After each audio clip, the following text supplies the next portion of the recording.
Yesus Kristus menurut Yohanes. Dimuliakanlah Tuhan. Datanglah seorang yang diutus Allah, namanya Yohanes. Ia datang sebagai saksi untuk bersaksi tentang cahaya itu, supaya melalui dia semua orang menjadi percaya. Yohanes sendiri bukan cahaya itu, tetapi dia harus bersaksi tentang cahaya itu. Inilah kesaksian Yohanes ketika orang Yahudi dari Yerusalem mengutus kepadanya beberapa imam dan orang-orang Lewi untuk menanyai dia, "Siapakah engkau?" Yohanes mengaku dan tidak berdusta, katanya, "Aku bukan Mesias." Lalu mereka bertanya kepadanya, "Kalau begitu, apakah engkau Elia?" Yohanes menjawab, "Bukan." "Engkaukah nabi yang akan datang?" Ia pun menjawab, "Bukan." Karena itu kata mereka kepadanya, "Siapakah engkau?" Sebab kami harus memberi jawaban kepada mereka yang mengutus kami. "Apakah katamu tentang dirimu sendiri?" Jawab Yohanes, "Akulah suara orang yang berseru-seru di padang gurun, luruskanlah jalan Tuhan." Seperti yang telah dikatakan Nabi Yesaya, di antara orang-orang yang diutus itu ada beberapa orang Farisi. Mereka bertanya kepada Yohanes, "Kalau demikian, mengapa engkau membaptis, jikalau engkau bukan Mesias, bukan Elia, dan bukan Nabi yang akan datang?" Yohanes menjawab mereka, "Aku membaptis dengan air, tetapi di tengah-tengah kamu berdiri Dia yang tidak kamu kenal, yaitu Dia yang datang kemudian daripada aku. Membuka tali kasutnya pun aku tidak layak." Hal itu terjadi di Betania yang di seberang sungai Yordan, tempat Yohanes membaptis. Demikianlah sabda Tuhan. Terpujilah Kristus.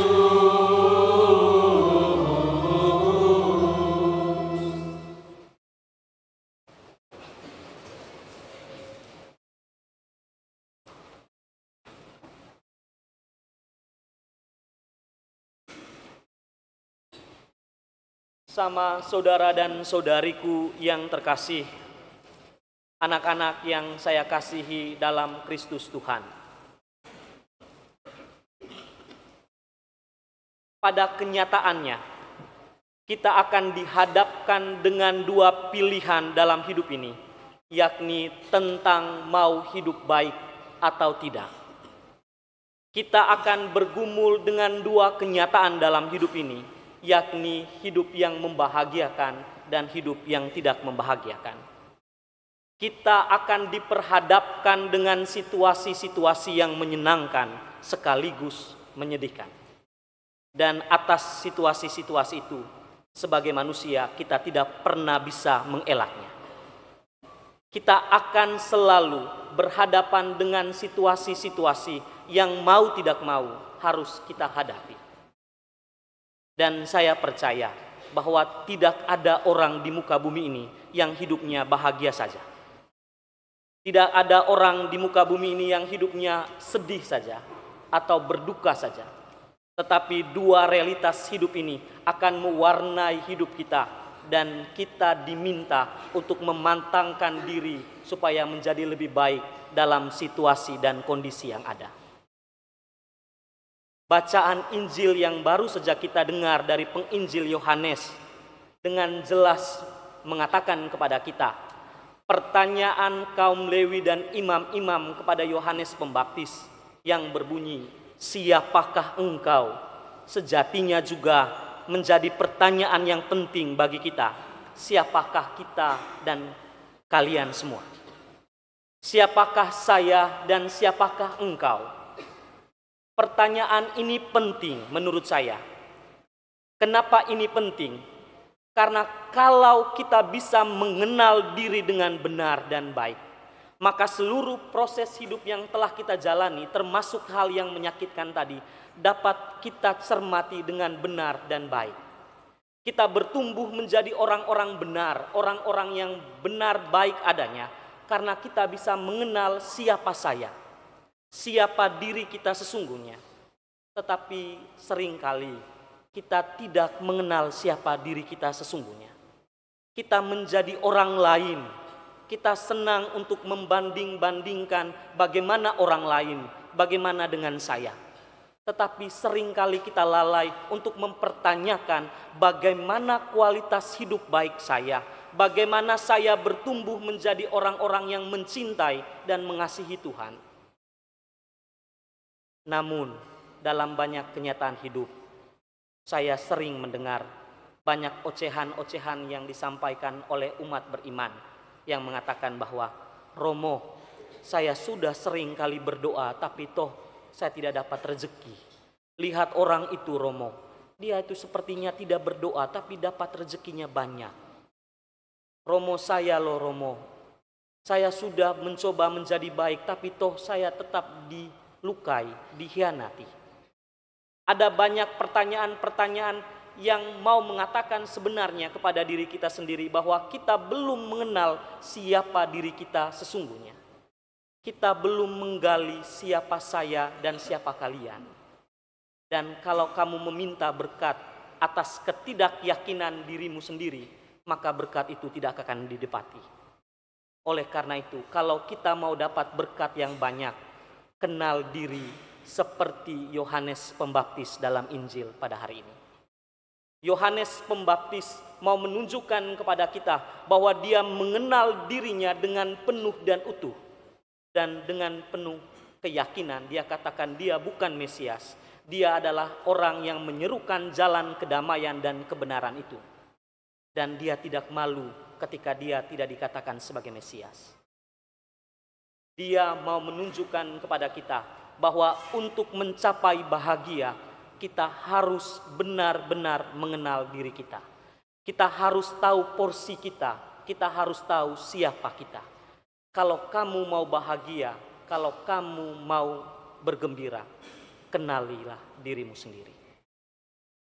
Sama saudara dan saudariku yang terkasih, poin kedua yang disampaikan oleh penginjil Yohanes tentang Yohanes Pembaptis pada hari Minggu bahagia ini, sukacita ini adalah mari kita rendah hati.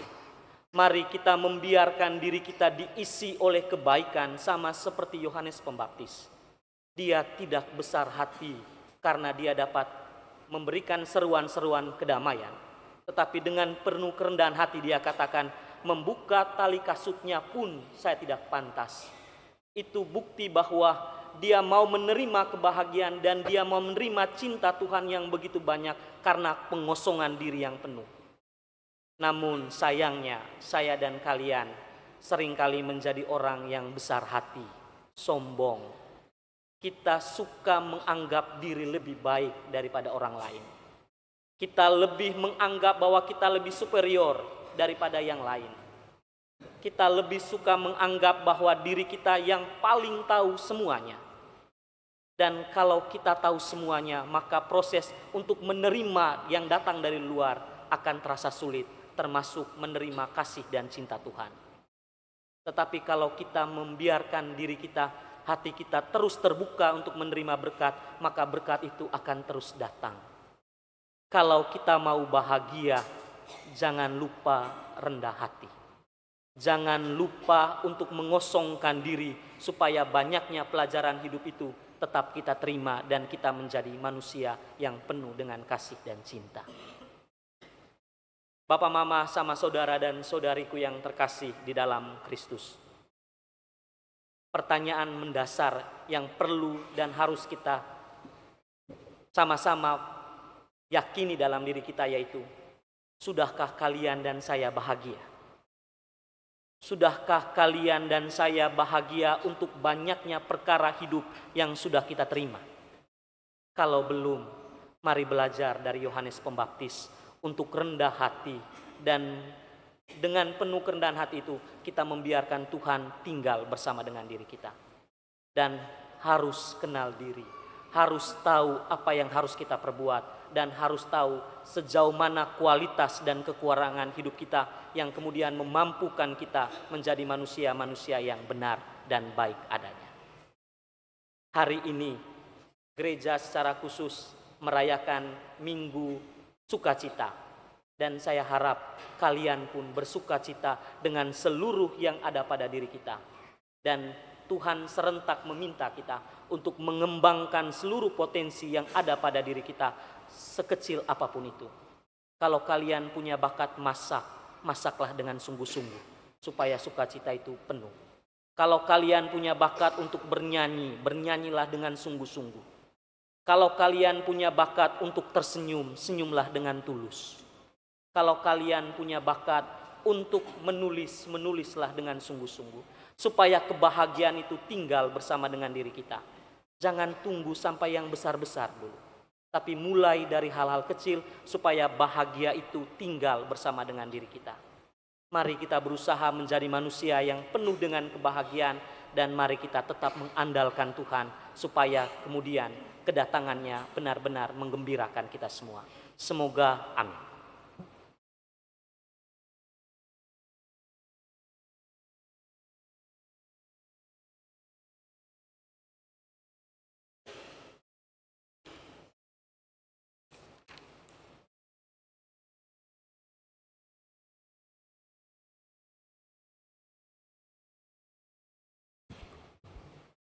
Sama saudara dan saudariku yang terkasih, mari kita bangkit berdiri, kita nyatakan iman kepercayaan kita. Aku percaya akan Allah Bapa yang Maha Kuasa, pencipta langit dan bumi, dan akan Yesus Kristus putranya yang tunggal Tuhan kita, yang dikandung dari Roh Kudus, dilahirkan oleh perawan Maria, yang menderita sengsara dalam pemerintahan Pontius Pilatus, disalibkan, wafat dan dimakamkan, yang turun ke tempat penantian pada hari ketiga, bangkit dari antara orang mati, yang naik ke surga, duduk di sebelah kanan Allah Bapa yang Maha Kuasa. Dari situ Ia akan datang mengadili orang hidup dan mati. Aku percayakan Roh Kudus, Gereja Katolik yang kudus, persekutuan para kudus, pengampunan dosa, kebangkitan badan, kehidupan yang kekal. Amin. Doa umat. Allah Bapa mengutus Yohanes Pembaptis untuk meluruskan jalan bagi Sang Mesias, Sang Terang sejati, yakni Tuhan Yesus Kristus. Marilah kita mempersiapkan diri menerima kedatangan Sang Terang dengan memurnikan selalu iman kita dan memanjatkan doa-doa kepadanya. Bagi Bapa Suci, para uskup dan para imam, semoga Bapa selalu menguatkan Bapa Suci, para uskup dan para imam dengan Roh Kudus-Mu dalam mewartakan kabar gembira kedatangan-Mu yang menyelamatkan bagi kami umat-Mu. Marilah kita mohon.